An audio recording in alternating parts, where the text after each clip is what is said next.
Atal power OPC अनि BPC cement जसको विश्वसनीयता छ अमूल्य।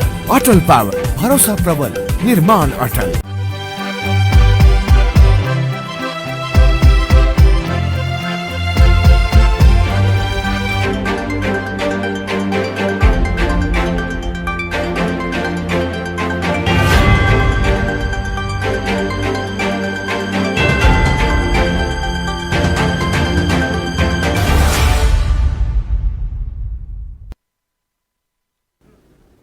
नमस्कार, राज्य खबरमा स्वागत छ। म सुजिता श्रेष्ठ। सुरुमा राज्य खबरका हेडलाइनहरू।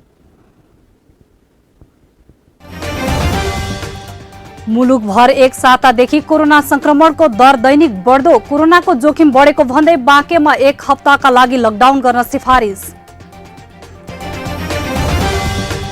कोरोना महामारीको असर। विश्व विजेता अंग्रेज फौजलाई परास्त गरेको दिनमा ऐतिहासिक स्थल जितगढी किल्लामा भएन रौनक।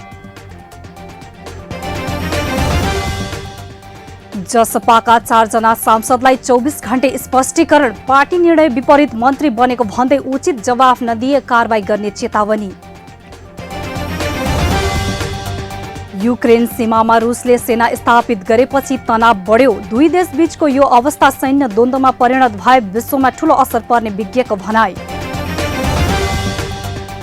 र ट्राई नेसन्स T20 क्रिकेट श्रृङ्खलामा नेपालको पराजय। नेदरल्यान्ड्सले नेपाललाई 3 विकेटले हरायो।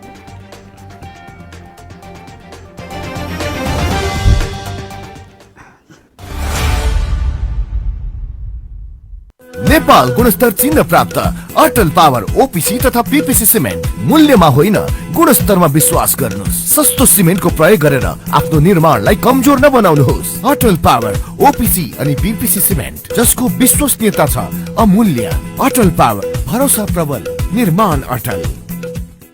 अब ढुक्क हुनुहोस्। धेरै समयदेखि प्रतीक्षा गरिएको विश्व प्रसिद्ध ढलान प्रविधि अब रूपन्देहीमा स्थापित भएको छ। न मिस्त्रीको समस्या, न सिमेन्ट गिट्टी बालुवा खोज्ने र राख्ने ठाउँको समस्या, न त चुहिने भत्किने, न फिनिसिङकै समस्या। दिनभरि लाग्ने काम 2 घण्टामा तमाम। गुणस्तरीय ओपीसी सिमेन्ट, धोएको गिट्टी बालुवाबाट रेडीमिक्स कंक्रिट तयार गरी घर, पुल, बाटो तथा अन्य संरचना तयार गरी वर्षौंसम्म ढुक्क हुनुहोस्। लुम्बिनी आरएमसी रेडीमिक्सबाट कंक्रिट ल्याएर घर ढलान गरे। जिन्दगी भरिको लागि ढुक्क भए। तपाईँ ढुक्क हुनुहोस्। गुणस्तर लुम्बिनी आरएमसीले दिन्छ। लुम्बिनी रेडीमिक्स कंक्रिट प्रणाली, तिलोत्तमा 12 मङ्गलापुर रूपन्देही। फोन 071 562 391, मोबाइल 98 570 35 966 र 98 026 52 956। लुम्बिनी रेडीमिक्स कंक्रिट प्रणाली। अब खबर विस्तारमा। नेपालमा पछिल्लो साता कोरोना संक्रमणको दर दैनिक बढ्दै गएको छ। पछिल्लो 24 घण्टामा 1736 जना नयाँ कोरोना संक्रमित पुष्टि भएका छन्। अझ भारतीय सीमा क्षेत्रका जिल्लाहरूमा कोरोना जोखिम दिन प्रतिदिन बढ्दै गएको छ। लुम्बिनी प्रदेशको रूपन्देही, बाँके जिल्ला सबैभन्दा बढी प्रभावित भएका छन्। कोरोनाको जोखिम बढेसँगै बाँके प्रशासनले भने 1 हप्ताको लागि लकडाउन गर्ने निर्णय गरेको छ। कोरोना महामारीले तङ्ग्रँदै गरेको दिनचर्या फेरि प्रभावित बन्न थालेको छ। देशैभर कोरोना संक्रमणले महामारीको रूप लिन थालेपछि नागरिकहरूमा त्रास थपिएको छ। अस्पतालका बेडहरू भरिभर हुन थालेका छन्। पछिल्लो 1 साता यता दैनिक कोरोनाका कारण मृत्यु हुनेको संख्या बढेको छ। विशेष गरी बजार क्षेत्र कोरोनाको हट स्पट बनेको छ। यसका साथै भारतीय सीमा जोडिएका जिल्लाहरू सबैभन्दा बढी प्रभावित बनेका छन्। लुम्बिनी प्रदेशको रूपन्देही सहित बाँके, बर्दिया, दाङ र कपिलवस्तु उच्च जोखिममा देखिएका छन्। भारतमा कोरोना संक्रमण महामारीका रूपमा फैलन थालेपछि नेपालका गाउँ प्रभावित हुने देखिएको छ। भारतबाट फर्किने नेपाली तथा अन्य यात्रुलाई सहज प्रवेश दिँदा पनि सीमा क्षेत्रका जिल्लामा जोखिम बढेको हो। नेपालभर हालसम्म कोरोनाकै कारण 3102 जनाको मृत्यु भएको छ। लुम्बिनी प्रदेशमा मात्रै 439 जनाले ज्यान गुमाएका छन्। एकै दिन रूपन्देहीको भैरहवा स्थित युनिभर्सल कलेज अफ मेडिकल साइन्सेसमा 6 जना संक्रमितको मृत्यु भएपछि थप त्रास पैदा भएको छ। रूपन्देहीमा अहिलेसम्म 161 जनाको मृत्यु भइसकेको सरकारी तथ्याङ्क छ। पछिल्लो 1 सातादेखि कोरोनाको जोखिम बढेको स्वास्थ्य कार्यालय भैरवाका प्रमुख डाक्टर राजेन्द्र गिरी बताउनुहुन्छ। विगत वैशाख 2077 वैशाख 19 गते पहिलो केस आइडेन्टिफाई भएपछि कोटाइमाईमा अहिलेसम्म हाम्रो 9444 सञ्चित छ। अहिले हामीले चाहिँ हेर्दाखेरि यो एज उमेर अनुसारको समूहमा चाहिँ यो फरक भएको अवस्था छ। जस्तै पहिला चाहिँ अलिकति 55-60 तिर सङ्ख्या बढी थियो भने अहिले बिलो 40 मा चाहिँ करिब 57% को हाराहारीमा चाहिँ त्यो सङ्ख्या बढेको छ। भारतको नयाँ दिल्लीमा अहिले कोभिडको नयाँ स्वरूप देखिन थालेपछि भारतबाट आउने नेपालीहरूको ट्राभल हिस्ट्रीको समेत अभिलेख राख्न जरुरी देखिएको छ, जसलाई रूपन्देही प्रशासनले भने लागू गरेको जनाएको छ। भारतमा लामो समय रहेका नेपालीहरू पनि नेपाल आउँदा उनीहरूलाई 72 घण्टाको नेगेटिभ रहेको आरटीपीसीआर देखाउनु पर्ने व्यवस्था गरिएको छ। सीमामै हेल्थ डेस्क राखी शंकास्पदको स्वाब लिने र उनीहरूको एन्टिजेन प्रविधिबाट चेकजाँच हुँदै नेपाल भित्राउने व्यवस्था गरिएको छ। यसको साथै नेपाल भारत सीमामा रहेका ग्रामीण क्षेत्रमा पनि सशस्त्र प्रहरी, नेपाल प्रहरी तथा स्थानीय पालिकाहरूको समन्वयमा सीमा समन्वय समिति बनाई सीमामा निगरानी बढाउने काम भइरहेको रूपन्देहीका प्रमुख जिल्लाधिकारी अस्मान तामाङले जानकारी दिनुभयो। मेन सीमा सुरक्षाको व्यवस्थापन हो। यो अन्तर्गत चाहिँ जति पनि हाम्रो 59.7 किलोमिटर बोर्डर छ त्यसमा नेपाल प्रहरी र सशस्त्र प्रहरीको डिप्लोय, जसले गर्दा अनधिकृत व्यक्तिको हामीले आगमनलाई निषेध गरेका छौँ, रोकेका छौँ। अनधिकृत व्यक्तिहरू चाहिँ आगमनले रोक्छ नम्बर 1। दोस्रो पोइन्टमा हाम्रो जुन बेलाही नाका छ त्यसमा जो आउनुभएको छ नेपाली दाजुहरू एभरेजमा 250 को हारीमा अहिले देखिन्छ। त्यसलाई व्यवस्थापन गर्नको लागि होल्डिङ सेन्टरको स्थापना गरेका छौँ। रूपन्देहीको बेलिया नाकाबाट मालबाग गाडी कुनै चेकजाँच बिना नै भित्रिरहेका छन्। नेपाल भारतको 60 किलोमिटर रहेको रूपन्देही जिल्लाका साग नाकाबाट पनि साना गाडीहरू एवं व्यक्तिहरू सहज रूपमा आवत जावत गरिरहेका छन्। यसले नेपालमा कोरोनाको जोखिमलाई बढाइदिएको छ। अर्कोतर्फ कोरोना संक्रमण बढ्दै गए पनि नागरिकहरूले सावधानी भने अपनाएका छैनन्। संक्रमणको दरलाई हेर्दा अब भने सजग र सचेत मात्रै भएर पुग्दैन, कडा निगरानी सहित भौतिक दूरीको पालनालाई कार्यान्वयन गर्नै पर्छ। राज्य खबरका लागि भैरहवाबाट राधेश्याम विश्वकर्माको रिपोर्ट। विश्व विजेता अंग्रेजलाई नेपालले पराजित गरेको आज 206 वर्ष पूरा भएको छ। नेपाल अंग्रेज युद्धमा नेपालले जित हासिल गरेको ऐतिहासिक स्थल हो जितगढी किल्ला। विक्रम सम्वत 1872 वैशाख 7 गते आजकै दिन नेपालले विश्व विजेता अंग्रेजलाई पराजित गरेको थियो। बुटोल उपमहानगरपालिका 1 मा रहेको यो गढी तत्कालीन अंग्रेज सरकारका आधुनिक सेनालाई नेपालले परास्त गरेको ऐतिहासिक किल्ला हो। यो किल्लामा तत्कालीन कर्णेल उजिर सिंह नेतृत्वको नेपाली सेनाले आधुनिक हतियार सहित सुसज्जित तत्कालीन अंग्रेज फौजलाई परास्त गरेको थियो। त्यति बेला अंग्रेज इस्ट इन्डिया कम्पनी सरकारको विस्तार विश्वका लगभग सबै मुलुकमा भएको थियो। भारतलाई उपनिवेश बनाएर 100 वर्षसम्म उनीहरूले राज गरेका थिए। सोही क्रममा अंग्रेजी फौजले नेपालमा आँखा गाडेको थियो र बुटोलको जितगढी लगायत देशका कयौं भागमा आक्रमण गरेको थियो। जितगढीमा अंग्रेजलाई हराएको नेपाल अरू किल्लाहरूमा भने आफै हारेको थियो। जितगढीमा भएको विक्रम सम्वत 1872 वैशाख 7 गतेको लडाईँमा नेपालसँग हारेपछि अंग्रेज सेना नेपालबाटै फर्किएको बताइन्छ। विजय उत्सव दिवसका अवसरमा बुटोल उपमहानगरपालिकाले आज सम्पदा स्थलमा संक्षिप्त कार्यक्रमको आयोजना गरेको थियो। कर्णेल उजिर सिंहको शालिगमा माल्यार्पण गर्दै वीर शहीदहरूको सम्झना र सम्मानमा श्रद्धाञ्जली अर्पण गरेर संक्षिप्त कार्यक्रम गरिएको छ। विगत हामी अंग्रेजसँग लड्ने बेलाको चाहिँ इतिहास हो। यसलाई हाम्रो सबै इतिहास यहाँ नै संरक्षित छ।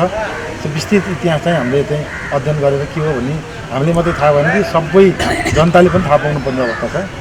र यो चाहिँ मेन लडाइँमा हामीले जितेको हो र त्यो जितेपछि यहाँ उहाँको चाहिँ स्थापना गरेको उद्देश्यको होइन उहाँको कमानमा लडेको लडाइँ जितेको उपलक्ष्यमा यहाँलाई हामीले चाहिँ संरक्षण गरेका छौँ। जितगढीको महत्त्व र गरिमा नयाँ पुस्तालाई बुझाउने गरी बुटोलले स्थानीय पाठ्यक्रममा समेत यो विषयलाई समावेश गरेको छ। जितगढीमा उति बेलाकै झल्को दिने खालको कलात्मक गेट, उस्तै पोसाकका कर्णेल उजिर सिंहको पूर्ण कदको शालिग, उनीसँगै लडेका नेपाली सेनाका अरू 12 जना कमान्डरहरूको अर्ध कदको शालिग र छेउैमा विशाल राष्ट्रिय झण्डा फहराउने गरी गुरियोजना अनुरूपका काम अगाडि बढेको छ। साथै त्यति बेला खनिएको सुरुङको उत्खनन गरी संरक्षण गर्ने काम भइरहेको छ। हामीसँग 13 जना कर्णेल उजिर सिंहको साथमा सहयोगको रूपमा चाहिँ उहाँहरू पनि लडाइँमा शहादत प्राप्त गर्नुभएको छ। त्यसमा हामी 13 जना शहीदहरूको हामी शालिग पनि निर्माण गरेका छौँ। यसलाई अनावरण गर्ने काम बाँकी रहेको छ। यद्यपि उहाँ लगायत सम्पूर्ण वीर नेपालीलाई मैले हार्दिक श्रद्धाञ्जली व्यक्त गर्दै हार्दिक सम्मान व्यक्त गर्दै फेरि पनि नेपाली र बुटोलवासी सम्पूर्ण नागरिक जसको कारणले गर्दा आज हामी नेपाली हौँ भनेर गर्वका साथ नेपालीको पहिचान दिन सकेका छौँ, एउटा राष्ट्रको पहिचान दिन सकेका छौँ। यो पहिचान सधैँका निम्ति हामी दिन सकौँ। जितगढीलाई बृहत बुटोलको पर्यटन सर्किटको आधार क्षेत्र, नेपाली वीरताको ऐतिहासिक केन्द्रका रूपमा लिएर त्यस वरपरका ऐतिहासिक, पुरातात्विक, धार्मिक र सांस्कृतिक महत्त्वका क्षेत्रलाई एउटै सर्किटमा जोड्ने गरी गुरुयोजना बनाइएको बुटोल उपमहानगरपालिकाले जनाएको छ। गुरुयोजना अनुसार 2 बिघा 2 कट्ठा 8.52 धुरमा पहिलो चरणमा विभिन्न संरचनाहरू निर्माण भइरहेका छन्। तत्कालीन मणिमुकुन्द सेनको दरबार, नुवाकोट गढी, रामापितेका क्षेत्र हुँदै सहस्त्रधारा, लक्ष्मीनगर र हिलपार्कसम्म जोडेर पर्यटकीय आकर्षणको स्थल बनाउने लक्ष्य रहेको छ। राज्य खबरका लागि बिमलपुरी, बुटवल। दाङ जिल्ला कोरोना संक्रमणको अति प्रभावित जिल्लामा पर्दछ। यता जिल्ला प्रशासन कार्यालय दाङले 25 जना भन्दा बढी भिडभाड नगर्न भन्दै आम नागरिकहरूलाई आग्रह गरेको छ। तर तुलसीपुर बजारका विभिन्न बैंकहरूमा ज्येष्ठ नागरिकहरू सामाजिक सुरक्षा भत्ता लिनको लागि बिहानदेखि सयौंको संख्यामा आएका हुन्छन्। तुलसीपुर उपमहानगरपालिकामा शनिबार 52 जना, आइतबार 26 जना, सोमबार 29 जना र मंगलबार 38 जनामा कोरोना संक्रमण पुष्टि भएको छ। एकातिर स्वास्थ्य कर्मीहरूले जिल्लामा आम नागरिकहरूले स्वास्थ्य मापदण्ड पालना नगर्दा र कोरोना विशेष अस्पतालमा बेडको अभाव हुँदा संक्रमण दर बढेमा विकराल अवस्था सिर्जना हुने भन्दै चिन्ता व्यक्त गरिरहेको अवस्थामा ज्येष्ठ नागरिकहरू भत्ता लिनको लागि बिहानैदेखि बैंकमा भिडभाड गर्दा झनै अवस्था खतराजनक भएको स्थानीयहरूको भनाइ छ। ज्येष्ठ नागरिकहरूलाई बैंकहरूबाट भन्दा वडाबाट पैसा दिने व्यवस्था भए सहज हुने थियो कि अब यस्तो भिडभाड त गर्ने नहुने हो, गरे पनि अब सरकारले तोकेका मापदण्डहरू चाहिँ अपनाउनु पर्ने हो र अब यो वृद्ध भत्ता सम्बन्धी जो वयोवृद्धहरू चाहिँ नि दुःख जो पाइराख्नु भएको छ अहिले, अब सकेसम्म यो परिवेशमा चाहिँ गाउँघरमै यो सेवा उपलब्ध गराइदिन पाए। हुन त यो चेतनाको कमी हो, किनभने आफूलाई आवश्यकता पर्दाखेरि चाहिँ नि पैसा जति बेला पनि आएर निकाल्न सकिन्छ ब्याङ्कबाट। चेतनाको कमीले गर्दाखेरि वयोवृद्धहरूले यसरी भिडभाड गर्नुभएको छ। सकभर सकेसम्म उहाँहरूलाई चेतना वृद्धि गर्नु पर्यो। यदि त्यो पनि हुँदैन भने गाउँघरमा नै यो सेवा उपलब्ध गराइदिनु पर्यो। पछिल्लो समय कोरोनाको त्रास भए तापनि औषधि गर्नको लागि पैसा नहुँदा निकाल्न आएको र यसरी बैंकहरूमा आएर लाइन लाग्नुभन्दा वडाबाट दिएको भए आफूहरूलाई सहज हुने ज्येष्ठ नागरिकहरूको भनाइ छ। 2-3 जना छोड्छन् भित्र, अब सबैलाई भित्र सँगै जान दिनुहुन्। त्यही भएर गरिमी छ, भएर बस्नु मुस्किल छ। नम्बर नलगाऊ, नम्बर गइ जाने, नम्बर लगाऊ भने भिडभाड छ, गरम के अब हिँड्न पनि सकिन्न, कान पनि कम सुन्ने हुन्छ, दिमाग पनि कम, अब हात खुट्टा युरिक एसिड बाई के भन्छ।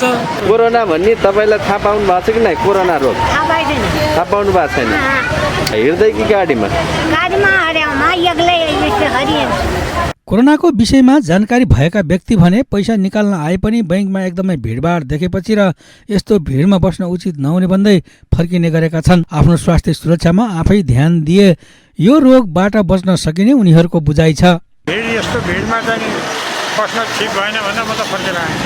सहयोग भन्ने कुरो त अब दूरी कायम गरेपछि हुन्थ्यो कुरो, दूरी कायम छैन। एकदम सिधै चाहिँ नि पेलन्टी छ, पेलन्टी आइमाई लोग्ने मान्छे सबै चाहिँ एक जुटमा चाहिँ लाइ छ, भिड छ, केही छैन, अलिक उभिने हो, टाँसेर। यता स्थानीय सरकारले कोरोनाबाट बच्न विभिन्न किसिमका सन्देशमूलक प्रचार गरिरहेको भए पनि ज्येष्ठ नागरिकको समयमा सुरक्षा भत्ता ननिकालेमा फेरि फिर्ता जान्छ भन्ने गलत बुझाइका कारण अप्ठ्यारो अवस्था सिर्जना भएको बताउँछ। सबै वडा अध्यक्ष जनप्रतिनिधिले पनि आफ्नो आफ्नो वडामा ज्येष्ठ नागरिकहरूलाई भिडमा गएर हुलदङ्गा गरेर पैसा निकाल्ने कुरामा होडबाजी नगर्नुहोस्, तपाईँहरूको पैसा तपाईँहरूको खातामा सुरक्षित छ, तपाईँहरूले जाँकेर समय अनुसार समय अनुकूल पारेर पैसा निकाल्नुहोस् भनेर हामीले चेतना फैलिरहेको छौँ। तर उहाँहरूलाई एउटा कुरा के छ भने सरकारले हालिदिएको सामाजिक सुरक्षा भत्ता समयमा निकालेनौँ भने फिर्ता जान्छ कि भन्ने उहाँहरूको त्यो मानसिकताले उहाँहरू त्यो भिडमा गएर पैसा निकाल्नुहुन्छ। कोरोना संक्रमणले तीव्र गति लिइरहेको बेला यस्ता कुरामा ध्यान नदिँदा विकराल अवस्था आउन सक्छ। त्यसैले सम्बन्धित निकायले यसमा कदम चाल्न जरुरी देखिन्छ। राज्य खबरका लागि दाङ घोराईबाट दीपक ओलीको रिपोर्ट। जनता समाजवादी पार्टी जसपा लुम्बिनी प्रदेश सभा संसदीय दलले पार्टी निर्णय विपरीत मन्त्री बनेको भन्दै 4 जना सांसदलाई 24 घण्टे स्पष्टीकरण सोधेको छ। दलका नेता सहसराम यादवले आज पत्र काटेर 24 घण्टाभित्र उचित स्पष्टीकरण दिन निर्देशन सहितको पत्र काट्नु भएको हो। प्रमुख सचेतक समेत रहनुभएका सांसद सन्तोष कुमार पाण्डे, विजय बहादुर यादव, कल्पना पाण्डे र सुमन शर्मा रायमाझीलाई 24 घण्टे स्पष्टीकरणको पत्र काटिएको छ। पत्रमा राजनैतिक दल सम्बन्धी ऐन 2073 को दफा 28 को उपदफा 1 क र 2 बमोजिम दलको तर्फबाट व्हिप जारी गरिएको निर्णय तपाईँ आफैलाई थाहा हुँदै यसको विपरीत मुख्यमन्त्री पोखरेलको नेतृत्वको मन्त्री परिषद सदस्यमा शपथ ग्रहण गर्नु गम्भीर व्हिप उल्लङ्घन भएको उल्लेख गरिएको छ। तपाईले दल र दल नेताको निर्देशन व्हिप किन उल्लङ्घन गरेको हो भनेर स्पष्टीकरण सोधिएको छ। साथै पत्रमा प्रचलित कानून र संसदीय दलको विधान विपरीत तपाईहरू अर्को संसदीय दल गठन के को आधारमा गर्नुभयो? पत्र प्राप्त भएको मितिबाट 24 घण्टाभित्र उचित स्पष्टीकरण दिन निर्देशन गर्दछु। दल नेता यादवद्वारा हस्ताक्षर गरिएको पत्रमा भनिएको छ। मुख्यमन्त्री शंकर पोखरेल नेतृत्वको मन्त्री परिषदप्रति विश्वास नभएको भन्दै गत चैत 26 गते बसेको जसपा लुम्बिनीको बैठक र वैशाख 6 गते बसेको संसदीय दलको बैठकले अविश्वासको प्रस्ताव लैजाने निर्णय गरेको पत्रमा उल्लेख गरेको छ। अविश्वास प्रस्तावमा हस्ताक्षर गरेको केही घण्टामै जसपाका पाण्डे, भौतिक पूर्वाधार विकास मन्त्री यादव, भूमि व्यवस्था कृषि तथा सहकारी मन्त्री पाण्डे, शिक्षा तथा सामाजिक विकास मन्त्री र रायमाझी भौतिक पूर्वाधार विकास राज्य मन्त्रीको शपथ लिनु भएको थियो। तपाईँ अहिले राज्य खबर हेर्दै हुनुहुन्छ। पालो भएको छ विश्रामको। विश्रामपछि हामीसँग रहनेछन् स्याङ्जाको काली गण्डकी गाउँपालिकाको आलमदेवी मन्दिर पञ्चबलीका लागि प्रख्यात। पछिल्लो समयमा दर्शनार्थीको भिड बढ्दो। युक्रेन सीमामा रुसले सेना स्थापित गरेपछि तनाव बढ्यो। दुई देश बीचको यो अवस्था सैन्य द्वन्द्वमा परिणत भए विश्वमा ठूलो असर पर्ने विज्ञको भनाई। र ट्राई नेसन्स T20 क्रिकेट श्रृङ्खलामा नेपालको पराजय। नेदरल्यान्ड्सले नेपाललाई 3 विकेटले हरायो।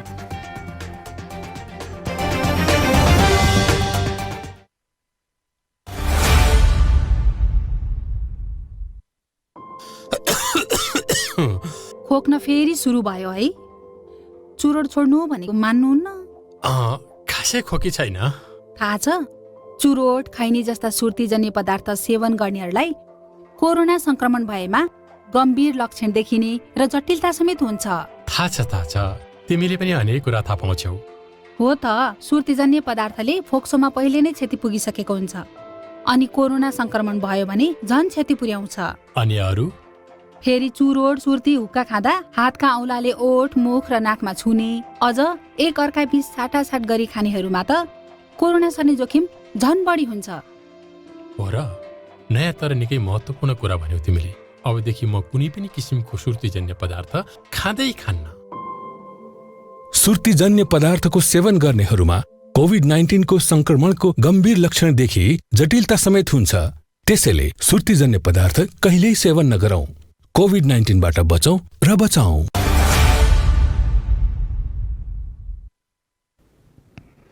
विश्रामपछि पुनः स्वागत छ। अब बाँकी खबर।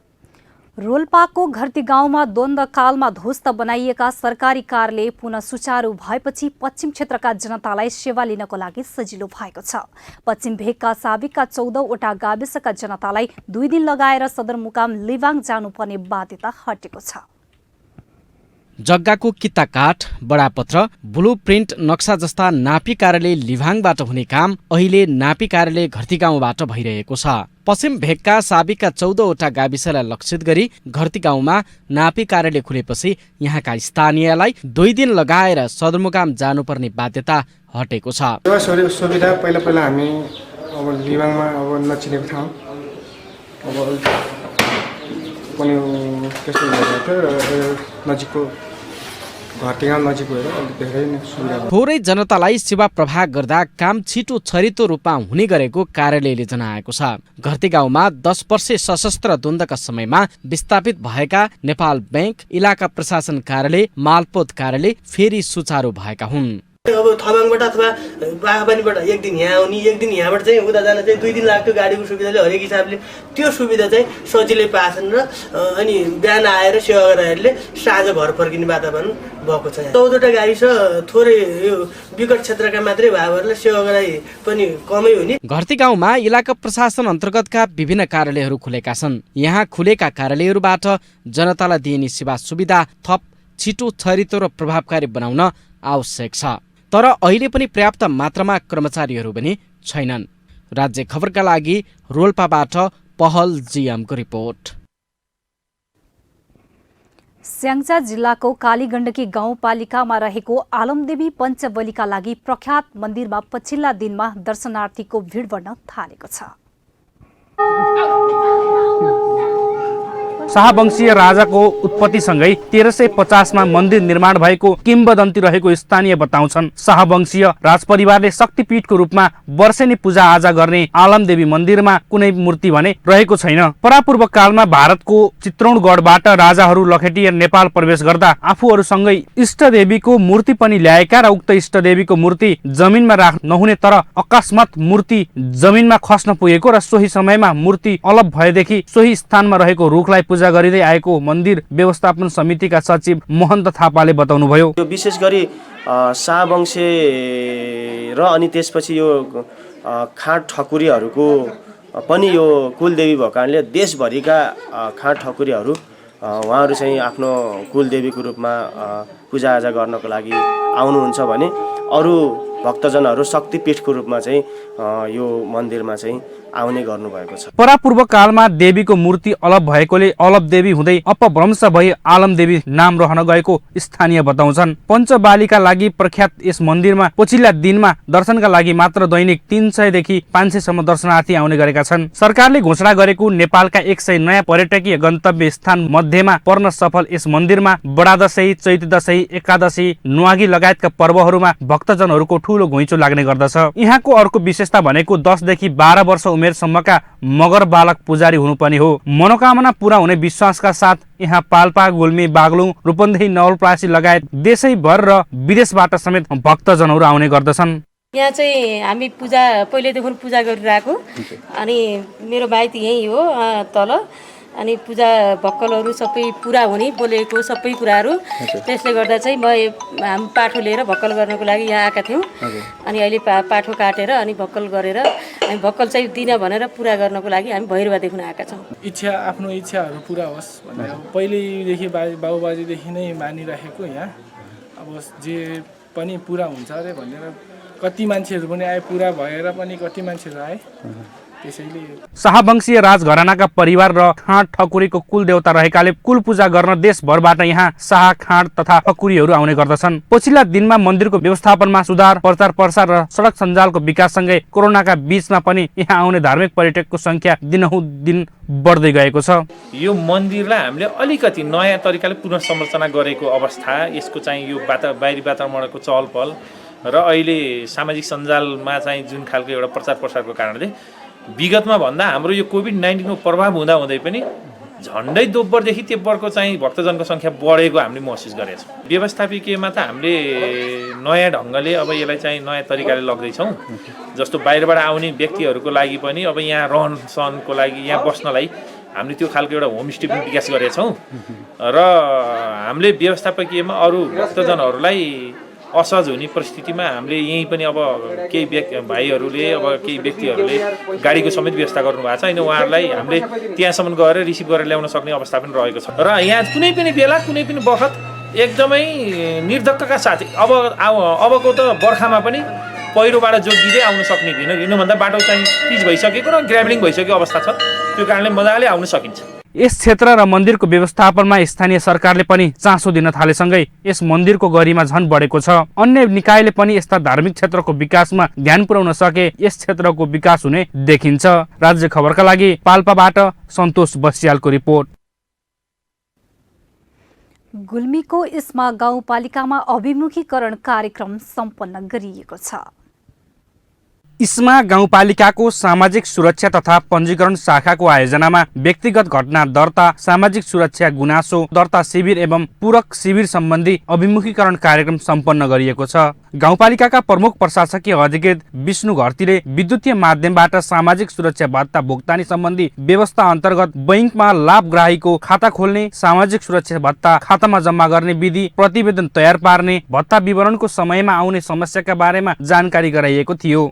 जुन सूचनाहरू हामीले प्रविष्ट गर्यौँ, जुन सूचनाहरू त्यहाँ राख्यौँ, त्यही सूचना फेरि हामीले माग्दाखेरि सोही समयमा मागेको समयमा दिन्छ र त्यसको कहिले मृत्यु हुन्छ, कहिले त्यसले कसै सर अर्को ठाउँमा जान्छ, त्यसले कहाँबाट प्राप्त गर्ने हो, त्यो पाउनेको हकदार को हो र कुन नजिकको हो वा होइन, को अशक्त लिन आउनै नसक्ने अवस्थामा छ वा छैन, त्यो कुराले व्यवस्थित तरिकाले राख्नको लागि यसमा व्यवस्था गरिएको छ। अहिले सामाजिक सुरक्षा वितरण प्रक्रियामा देखिएको समस्या समाधानका लागि गाउँपालिका लागेको बताउँदै गाउँपालिकाको दायरामा मात्र सीमित नरहेर प्रदेश सरकार र संघीय सरकारले बनाएको कानुनहरूलाई परिपालना गरी अगाडि बढ्नुपर्ने भएको गाउँपालिकाका अध्यक्ष लक्ष्मण विष्टले बताउनुभयो।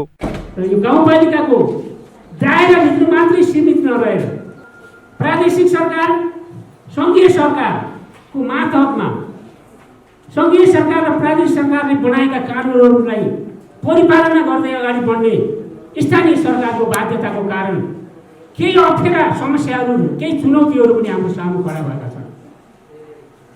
यसलाई उपल्लो तहका सरकारहरूसँग चाहिँ सुझाव, छलफल, अन्तर्क्रिया गरेर अप्ठ्यारा पाटाहरूलाई चाहिँ हटाउनको निमित्त हामी प्रयत्नरत रहनेछौँ। कार्यक्रममा गाउँपालिकाकी उपाध्यक्ष विमला खत्रीले तालिममा सिकेका कुरालाई व्यवहारमा लागू गर्न आग्रह गर्नुभयो। हामी यहाँ जे जति उपस्थित छौँ, हाम्रो क्लास भएको हुनाले ती क्लासहरूबाट यहाँ हाम्रो प्रशिक्षकजीहरू हुनुहुन्छ, उहाँहरूबाट सबै कुराहरू यहाँहरूको बिचमा प्रष्ट हुनेछ। त्यसकारण हामीले समयमै, टाइममै हामीले गर्नुपर्ने कामहरू हामीले गर्नुपर्छ भन्ने लाग्छ। यही कुराहरू राख्दै यो कार्यक्रमको पूर्ण सफलताको शुभकामना दिँदै र आगामी दिनमा यहाँ हामीले जे जति कुराहरू आज यहाँ सिक्छौँ, यी कुराहरूलाई व्यवहारमा उतार्दै जुन उद्देश्यले यो कार्यक्रम राखिएको, यो उद्देश्य पुरा हुनेछ। कार्यक्रम गाउँपालिका वडा नम्बर 3 का वडा अध्यक्ष तोयनाथ शर्मा सापकोटाको अध्यक्षतामा सम्पन्न भएको थियो भने 6 वटै वडाका वडाध्यक्षहरू, राजनीतिक दलका प्रमुखहरू, गाउँ कार्यपालिकाका सदस्यहरू, कर्मचारीहरू, विद्यालयका प्रतिनिधिहरू, सुरक्षाकर्मी, पत्रकार लगायतको उपस्थिति रहेको थियो। राज्य खबरका लागि गुल्मीबाट अजय खड्काको रिपोर्ट। तपाईँ अहिले राज्य खबर हेर्दै हुनुहुन्छ। एकैछिन विश्राम।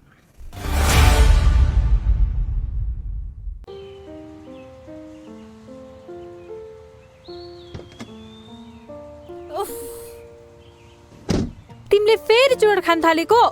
कुर्दा कुर्दै एउटा मात्रै? जति भने नि मान्दैनौ, जान्न म कतै नि। एकछिन कुर्दा पनि। सरी बाबा, सरी, गल्ती भयो। तिम्रो कसम, अबदेखि खान्न। बरु जाउँ कतै लन्च खान।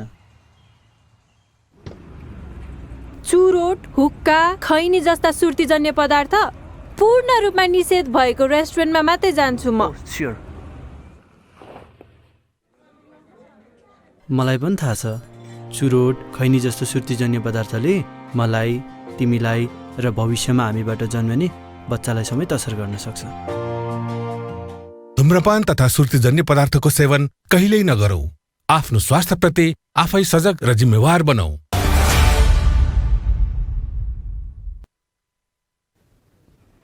राज्य खबरमा विश्रामपछि पुनः स्वागत छ। बाँकी खबर अघि हेडलाइन पुनः एकपटक। मुलुकभर एक सातादेखि कोरोना संक्रमणको दर दैनिक बढ्दो, कोरोनाको जोखिम बढेको भन्दै बाँकेमा 1 हप्ताका लागि लकडाउन गर्न सिफारिस। कोरोना महामारीको असर, विश्वविजेता अंग्रेज फौजलाई परास्त गरेको दिनमा ऐतिहासिक स्थल जितगढी किल्लामा भएन रौनक।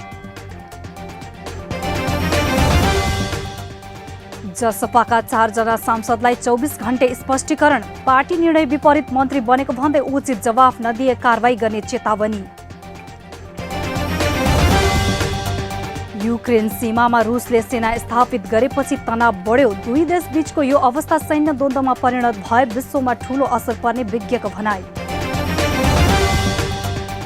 र ट्राई नेसन्स T20 क्रिकेट श्रृङ्खलामा नेपालको पराजय, नेदरल्यान्ड्सले नेपाललाई 3 विकेटले हरायो।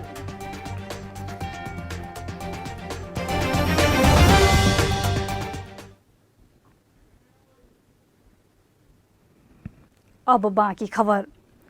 अटो व्यवसायका क्षेत्रमा काम गर्ने कामदार र प्राविधिकहरू आधुनिक प्रविधि अनुसार दक्ष हुन जरुरी रहेको एक कार्यक्रममा बोल्ने व्यक्तिहरूले औल्याएका छन्। बुटोल अटो इन्जिनियरिङ एसोसिएसनको आयोजनामा नवरत्न टेक्निकल इन्स्टिच्युट प्राली टोखा 10 काठमाडौँको सहकार्यमा आयोजित 65 दिने अटोमोबाइल तालिम उद्घाटनका अवसरमा बोल्ने वक्ताहरूले तालिममा सिकेका विषयलाई व्यवहारमा ल्याउन सके आय आर्जनका लागि उपयोगी हुने बताएका छन्। कार्यक्रममा नेपाल अटो मेकानिक्स व्यावसायिक महासंघका अध्यक्ष जनार्दन गैरेले आधुनिक प्रविधि अनुसार काम गर्नुपर्ने भएकोले यस्ता तालिमले निकै महत्त्व राख्ने बताउनुभयो। बुटोलमा चाहिँ यसभन्दा अगाडि पनि हाम्रो बुटोल अटो इन्जिनियरिङले विभिन्न जमर्को गरी आर्मीलाई तालिम दिएको अवस्था छ। हेभी इक्विपमेन्टबाट त्यसपछि गएर हामी विभिन्न मेकानिकहरूलाई सानो गाडी सम्बन्धी हेभी गाडी सम्बन्धी हामीले तालिम दिँदै आएको छ। आज जुन किसिमले नवरत्नसँग सहकार्य गरेर हामीले आज यो 65 दिने अटो मेकानिक तालिम चाहिँ हामी दिइराखेका छौँ। यसमा भव्य र सभ्य भएर हाम्रो मेकानिकहरूले धैर्य भएर सिक्दिनु होला। बुटोल त्यसै पनि ऐतिहासिक सहर हो। हाम्रो यसमा नुन तेल सुनदेखि गाडीसम्म गुडेको पहिलो सहर बुटोल हो। संस्थाका अध्यक्ष बाबुलाल पाण्डेले अटो व्यवसायीहरू सवारी साधनको डाक्टर भएकोले यो व्यावहारिक ज्ञान सहितको तालिम निकै महत्त्वपूर्ण रहेको बताउनुभयो। तपाईहरुको इन्ट्रेस्ट हेरेर हामीले चाहिँ त्यही अनुसारले फेरि अर्को तालिमको पनि व्यवस्था मिलाउँदैछौँ तुरुन्तै। यो अहिले तालिम भनेको कस्तो छ भने हामीले सिनियरलाई मात्रै यो तालिम दिँदैछ। यो पहिलो तालिम जो प्रोपाइटर हुनुहुन्छ, जो आफ्नो कारखाना सम्हालेर बस्नुभएको छ, उहाँहरूको सिप त छ तर हातमा प्रमाणपत्र छैन। हाम्रो पेसा भनेको कति राम्रो पेसा छ। एउटा मानिस बिरामी हुँदा डाक्टरले उपचार गर्छौँ, डाक्टरका कति भिड हुन्छ। त्यस्तै हामी पनि एउटा विभिन्न प्रकारका गाडीहरू मर्मत गर्ने एउटा हामी। नवरत्न टेक्निकल इन्स्टिच्युटका प्रबन्ध निर्देशक विक्रम पाण्डेले तालिम व्यावहारिक ज्ञान हासिल गर्ने तरिकाले प्रदान गरिने हुँदा अन्य तालिमभन्दा फरक रहेको जानकारी दिनुभयो। कार्यक्रममा संस्थाका महासचिव तुलसीराम न्यौपाने, संघका केन्द्रीय सचिव ज्योति भण्डारी, प्रेस सल्लाहकार दामोदर खनाल, तालिम संयोजक चिन्तामणि खनाल लगायतले प्रविधिको विकाससँगै बढेको चुनौतीको सामनाका लागि तालिम फलदायी हुने धारणा राख्नुभयो। 65 दिने तालिममा 40 जना अटो मेकानिक्सहरूको सहभागिता रहेको र राधाकृष्ण देउलाले प्रशिक्षण दिनुहुनेछ। अब विदेशको खबर।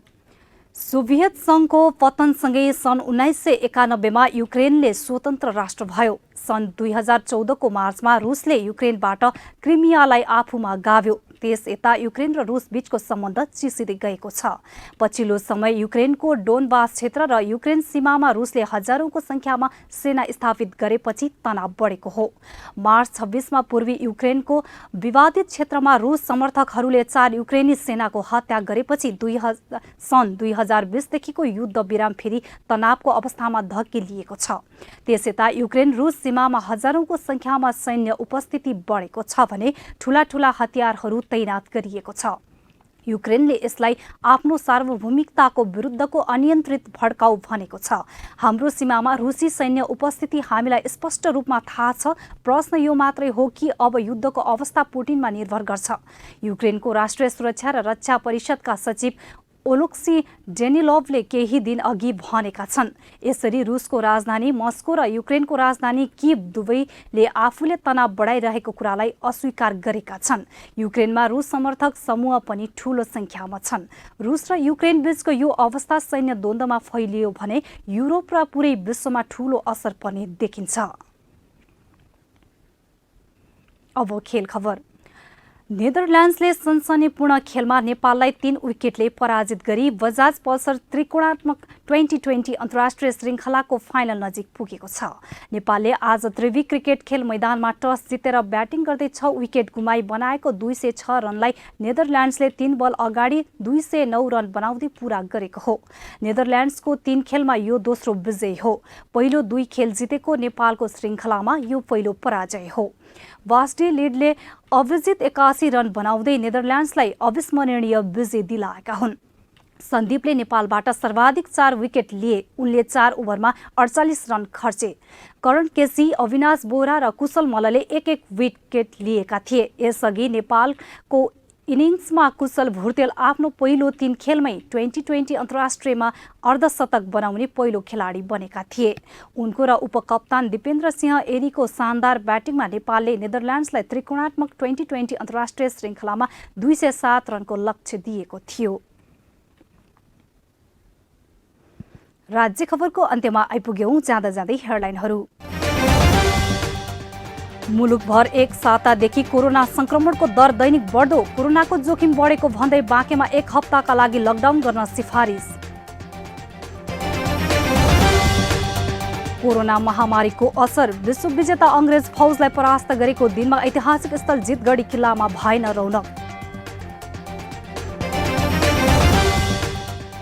जसपाका 4 जना सांसदलाई 24 घण्टे स्पष्टीकरण। पार्टी निर्णय विपरीत मन्त्री बनेको भन्दै उचित जवाफ नदिए कारबाही गर्ने चेतावनी।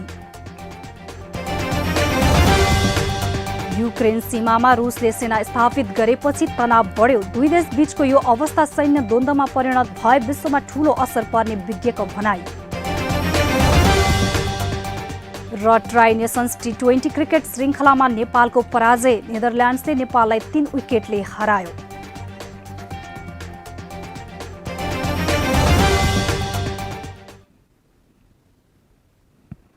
हवस् त, राज्य खबर अहिलेलाई यही सकिन्छ। अर्को खबर बुलेटिनमा उपस्थित हुनेछौँ। सूचना, समाचार र मनोरञ्जनका लागि हेर्दै गर्नुहोला राज्य टेलिभिजन। नमस्कार।